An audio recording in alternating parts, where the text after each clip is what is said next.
Switch 2 was announced, honestly, I had zero excitement for it. I already have the Switch, but why would I get excited for something that barely innovates anymore? Why would I get excited for something knowing that I'm going to be paying even more money for games that aren't even as good in quality and storyline as they used to be? I'm more excited to find older games that I've never played before in older consoles that I didn't even know existed, or ones like Monster Rancher that I absolutely love, than to just sit here and be okay with the newer consoles offering stuff that they're saying we should be excited over, especially when a lot of those are just reported games. So this picture is floating around, and it's exactly one of the reasons why I have a problem with the console industry right now. Nintendo is known for being an innovator, and in some ways they still are. But I don't know, maybe it's just me, but I feel as though they've fallen behind and they've stayed behind for a very long time. It kind of puts me in mind of the iPhone, or Apple in that regard. You know, the iPhone used to be a thing that everybody wanted. It was sleek, it was polished, they were innovating, and then Steve Jobs bit the dust. And it's like the brain behind the vision just collapsed, and now Android is lapping them. You got a lot of iPhones, the same price as flagship Androids, or even more. And when you see them showcase the new features, these features that have been out for many, many years in Android, iPhone is out here pretending as though it's a brand new thing. Hey guys, I know you're paying so much money just for the quarter-eaten apple on the back of your device, but now you can finally drag and drop. You're welcome. Give us $2,000. Then you have companies like Nintendo doing that incremental shift and releasing consoles with very mild upgrades that are still far behind compared to other consoles and expecting you to pay hand over fist for it. And no, it wasn't because of the tariffs, because the president himself of Nintendo America came out and claimed that the tariffs were not factored into the pricing. Now we're sitting here on April 2nd. It just so happens as we're recording this, the president of the United States right now is announcing his tariffs. You and so many other executives are pulling their hair out, trying to figure out, how do I price my products? How did that come into play as you're deciding how to price the Switch 2 here in the United States? Yeah, as we price the Switch 2, the price we announced today of $449 for the single SKU, we didn't consider tariffs into that equation. We felt that that was going to be the right price point for our consumers and the right value proposition, if you will, for the device that we're creating. So there you go, and I figured if that was an actual variable, I'm pretty sure he would have rather used as an excuse to take some of the heat off of them. The thing is, companies like Nintendo have gotten so high off of smelling their own farts because people, we, the audience, have told them for so long, hey, your farts smell so divine. Even when they emit ones that are so disgustingly putrid that they hang in a room like a second atmosphere even long after they leave it. And you know what? I always hold to one principle, or hold into by one principle, right? And it's something that you have to consider as well as a human being or whoever you are living on the earth. People treat you how you allow them to treat you. I've echoed this even in the entertainment industry with the roles that actors take in similar situations, but even more so than that, people treat you how you also treat yourself. If you've shown people that you'll eat slop, that you'll lick up the crumbs desperately that they had picked out of their ass crack and thrown into your face and thank them for their generosity, that's on you. And then if other people dare to point that out and make you aware of how you're being taken advantage of and you're making yourself look like a freaking idiot, a lot of you turn around and then get mad at those people and say they're being haters and grifters. Really crazy world we live in. There are people that are so used to being economically abused that they will see these big corporations doing this and not even recognize it. But they'll have such a wicked case of Stockholm Syndrome that if anybody points it out, not even really personally to them, but if someone speaks up about what's going on and they don't have Stockholm Syndrome and they're like, hey, I want to get off this ride. I want you to stop treating me like this. The people who have economic Stockholm Syndrome will just outright attack those people who aren't even paying attention to them and start some kind of crusade against the people who are really criticizing the proverbial economic captors. Strange. That's how you know someone is far gone. So anyway, because the populace has gotten used to just accepting everything that's given to them for the sake of comfort, corporations have started leaning into this. And why would they not take advantage of you when time and time again, you have allowed them to? I'm not saying that they're not wrong for what they're doing, but they're just taking advantage of a system that we've allowed to work for them. I always like to use the analogy of a toxic partner. You see, the thing is, you've been with Nintendo for a long time, right? Like, Nintendo's the guy, you're the girl. And let's say, like, you know, Nintendo is your husband, whatever. And you supported them when they were broke. You fall in love, support them through bad times. They support you. They entertain you. They've got your back. You got theirs, right? Like, there's nobody like Nintendo. Nintendo is your poppy. Then Nintendo starts to get really popular. They start bringing in money, and at first, Nintendo's like, baby, I got you. I'm gonna treat you. Now that I have all this money, we're gonna create things we've never created, go places, right? We're gonna do things we've never done. Then you notice that the money starts to change them, and because they have all that money, they have all that prestige, they start giving you the bare minimum because, well, according to them, they're the ones enriching your life, right? Nintendo's the one that's more important than you. You must always be there for Nintendo, but if you ask them for an iota of your time, nope, that's not allowed. Nintendo forgets that it needed you there to supply their dream so they could make it a reality. They're only catering to this imaginary consumer base that will just bend over backwards no matter what, and that ain't you anymore. They've forgotten that it's a you help me situation, I help you situation. So they start to manipulate you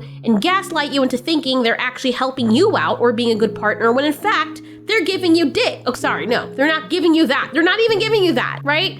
You want that, but they're so busy doing the bare minimum because they know you'll just take them back. They'll kick you around and you'll come home. As long as he puts it down once in a while, after everything is horrible, in a sea of things that don't even matter, it's akin to Nintendo saying, you should be grateful. Aren't I wonderful? I didn't smack you in the mouth today. Praise me. And you, because of the little sad, desperate, loyal fan that you are, still have faith in them. You're so used to seeing them go downhill. When you see that one iota of hope, you kneel before them and say, you're doing so wonderful. You're changing. I guess I'll stay. Or all the bad times, nothing compared to the one day I have when you don't smack a bitch up. And then Nintendo just turns to the camera, breaks the fourth wall and says, stupid bitch. No matter what I do, she'll always take me back. That's kind of the situation that's going on with Nintendo and a lot of corporations. The gaming industry, franchises, entertainment industry, music industry, just entertainment in general. Everything can fall under that.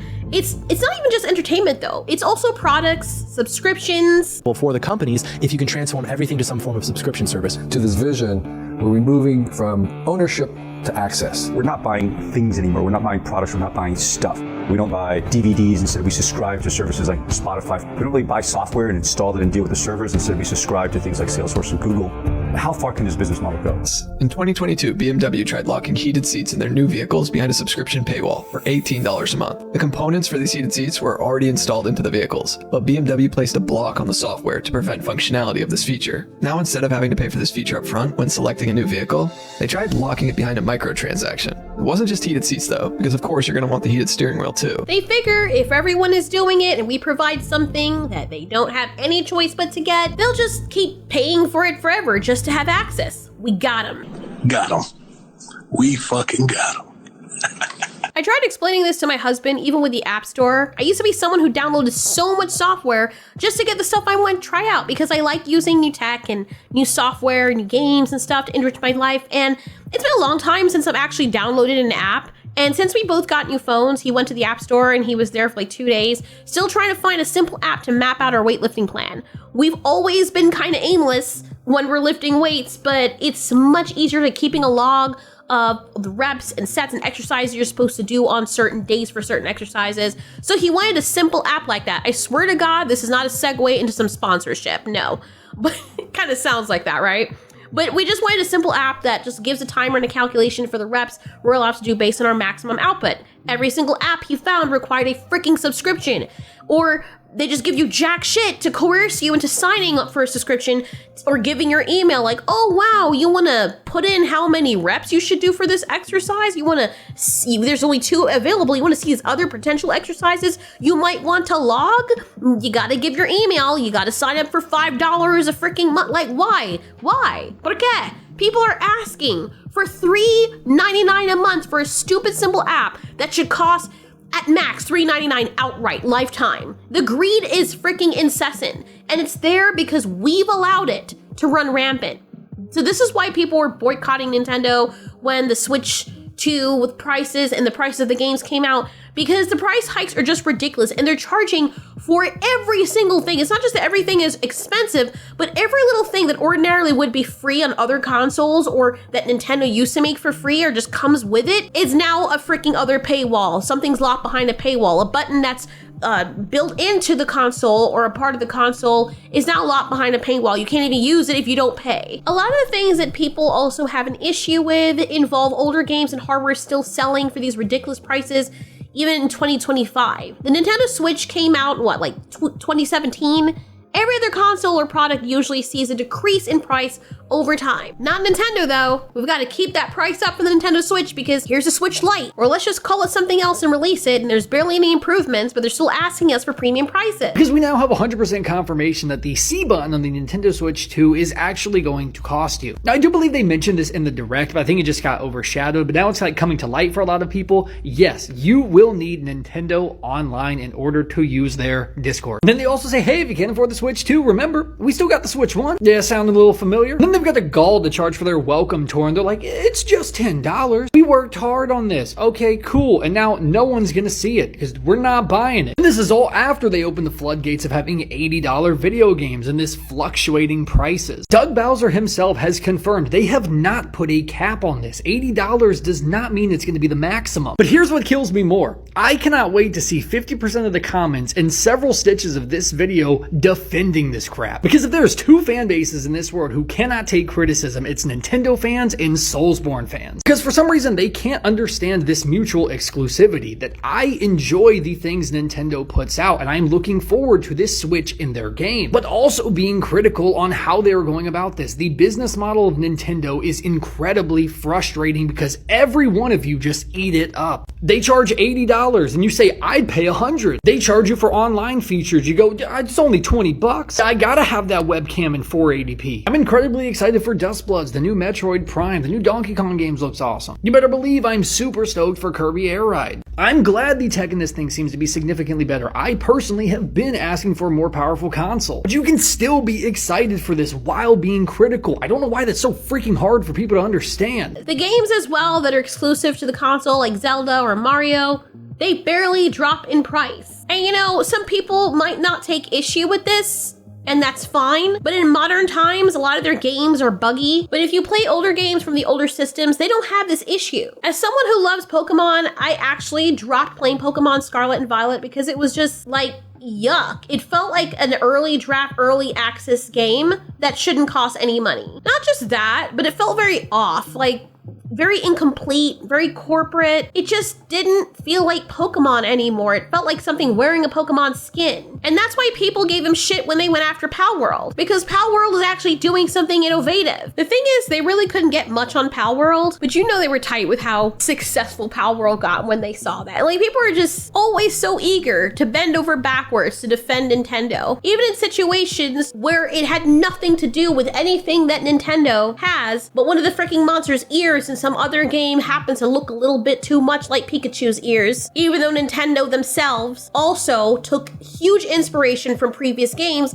and would be seen in modern day as ripping off those games. But oh no, everybody has selective memory when it comes to that. You get to pay $200 for a video game, but then I realized that the free pack-in game that shows off the Switch technology, that's actually $60. So what I propose is that for the people dumb enough to buy that, they should get a $3 discount for Mario Kart World, which costs $233 total. I think what Nintendo has realized is that gamers are extremely weak-willed and will pay unlimited money for the lowest quality games. Wow! And Video Game Donkey's right. I mean, you got people who will admit that they're tired of things feeling boring and gray, but yet they'll bend over backwards, snapping their spine in 4 different quadrants to suck Nintendo's meat hose. I think the main reason why people will pay so much money for these games, though, or they're willing to, is, and it's a really simple thing, and it sounds like this might not be it, but I swear to God it is. It's because most of us are bad with money.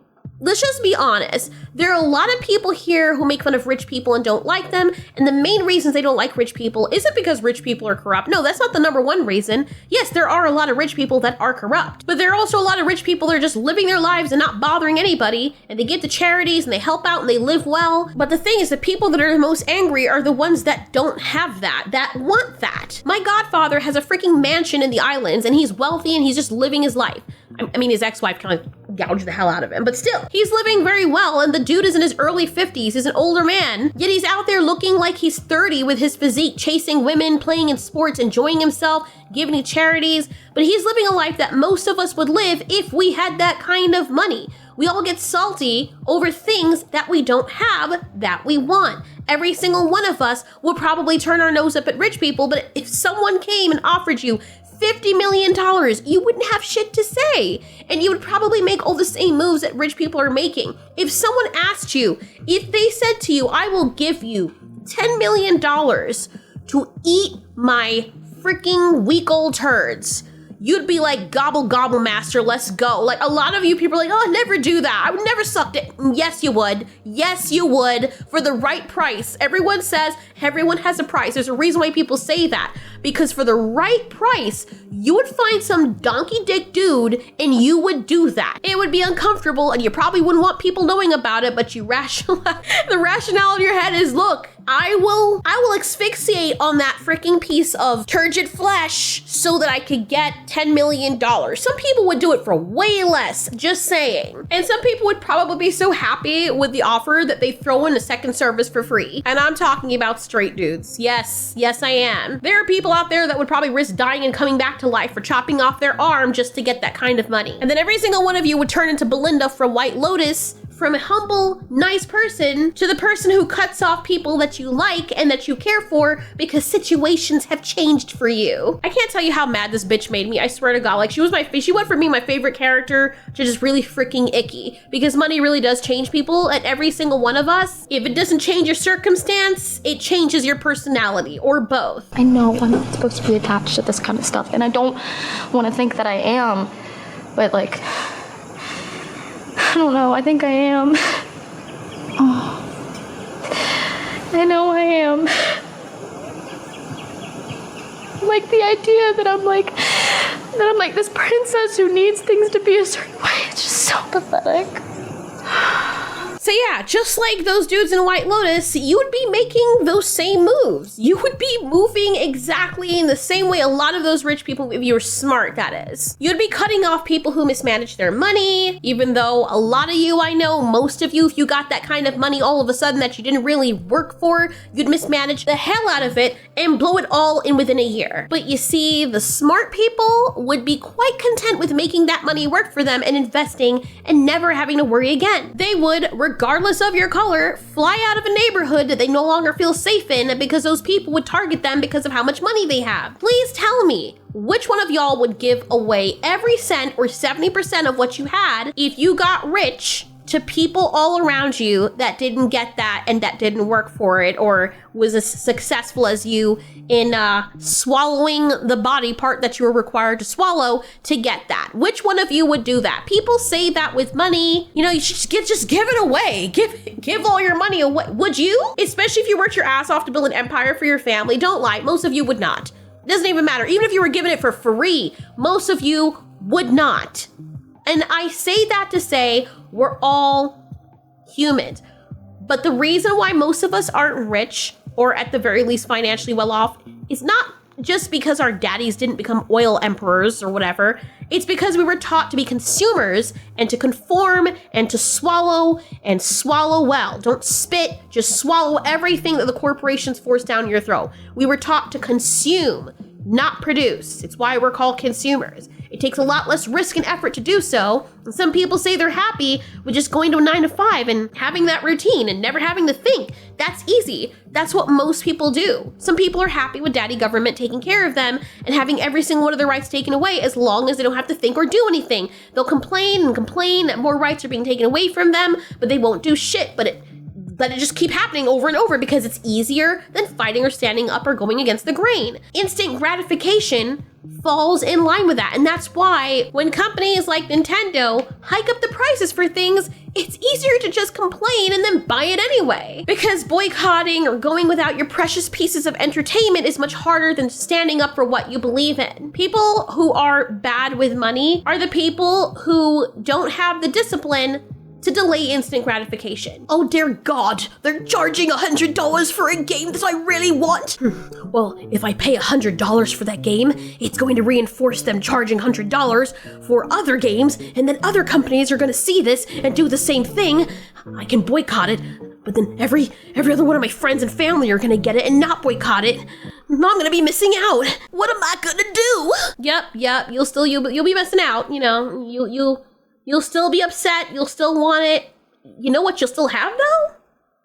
$100 $100 that you could put into your savings towards buying a house or towards some kind of investment, towards building something and supplying some kind of demand that needs to be met for what the consumers need. And every little bit counts, especially now. Well, going back to the whole gym app thing, my husband ended up finding an app and it was the only one in the entire app store that wasn't asking for a subscription. It's very simple and to the point. And my husband's a programmer, so what he thought was like, wow, this looks like it was made by someone who saw what was available in the app store and got fed up and made his own. Because that's something that my husband would do. Of course, it takes a lot of work, but I commend that person. And other people are looking for this. By the way, it's called Gym Tracker. It's very hard to find for some reason, and it has the explanation at the end. It was available, and it was no subscription at the time this video was made. But yeah, that's the only one we found so far. And when we find apps like that or software like that, we need to support those. We need to donate to those and not keep giving these greedy corporations our subscriptions. We're paying them to do jack shit. I mean, even with Adobe Premiere, I've used it for so many years and I'm looking for an alternative now. Some people might even acquire the older versions that didn't require subscriptions because they're fed up with that shit. Because aside from the AI stuff here and there, they're not really doing anything. You're paying $30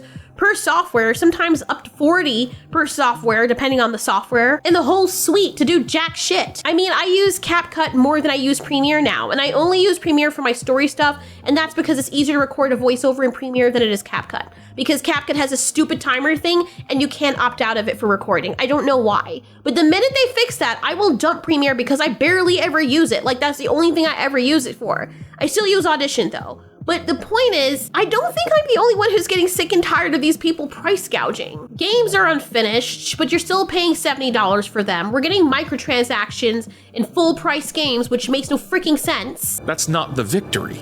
The real victory is in beating the corporate fat cats at their own game and wrestling back control of the market. That is the ultimate win. This is the most important moment in gaming to modern date. Consumers are paying more while receiving less control and lower quality. And the thing is, if we don't start pushing back against this and saying, no, enough is enough, this will become the standard. Companies like Nintendo will continue doing this because you're telling them this is what you want. You're telling them that you'll continue paying for this no matter what. And even if you complain, they can't hear you because the language that they speak is money. If you're still giving them money, that is your way of saying, I'm complaining. Yeah, I'm not really happy, but I'm still okay with this. And I want you to keep doing this. That's your way of saying, God damn it, you're smacking me around a lot every day and I cry, but I still stay with you. So clearly I like it. And I don't think it's bad enough for me to leave. And they are unwilling to think logically on these things. They're unwilling to hear out the other side. Most of this is inspired by a blind love for Nintendo and its products. I understand that, and I empathize. I love many things in pop culture, but I'm not blinded by my love for something. You must be able to criticize and judge the things you love, lest they be corrupted by bad faith actors, just like we're seeing with Nintendo right now. Anyway, all that rant is to say, I know people will still come out in droves and support Nintendo and buy these games, and the games look good enough, you're not going to want to miss out, you're going to want to enjoy it and whatnot. But don't be surprised if you get to the point or a milestone in society where you're now priced out of the very things that you enjoy because you can't afford them. You literally cannot afford them, and what used to be a hobby for everyone will at that point become exclusive to people who are rich and can afford it. At this point, you can't fully put all the blame on Nintendo for taking advantage of a broken system that we've allowed to foster this kind of behavior. And no, it is more than just inflation. Anyways, that's my 2 cents, which is like all most people will have now, just trying to afford freaking games. I wouldn't be surprised if it got to the point where games are so expensive you can only afford to buy one out of the year, if at all. Because remember, games are not the only thing going up in price. Good luck out there. So Nintendo has a paid downloadable tour of the Switch. That's not even free. You literally have to pay for this when you can just watch it on YouTube. See, this is how greedy Nintendo is. See, Nintendo, bro, y'all bugging now, bro. Because at this point, y'all really just doing too much. Because somebody correct me if I'm wrong, but back in my day, Wii Sports was free. Now, correct me if I'm wrong. Now, I could be wrong, but I remember Wii Sports being free. See, this is why I say that we have to put our foot down with everybody. See, y'all be want to boycott companies, but y'all only want to pick and choose which companies y'all want to boycott. Because I promise you, Microsoft and Sony are looking back and they taking notes at this. This is why I say all the time that we have to hold all these companies to the same standard, because this shit is unacceptable across the board. And there's so many people that defend Nintendo, even in spite of them reaching into their piggy bank and shaking it for everything that could fall out. Heavens to Betsy, Nintendo even has the gall to charge money for their tech demo welcome tour for the Nintendo Switch. This is a game with the Switch 2 that's supposed to teach you how to use the console.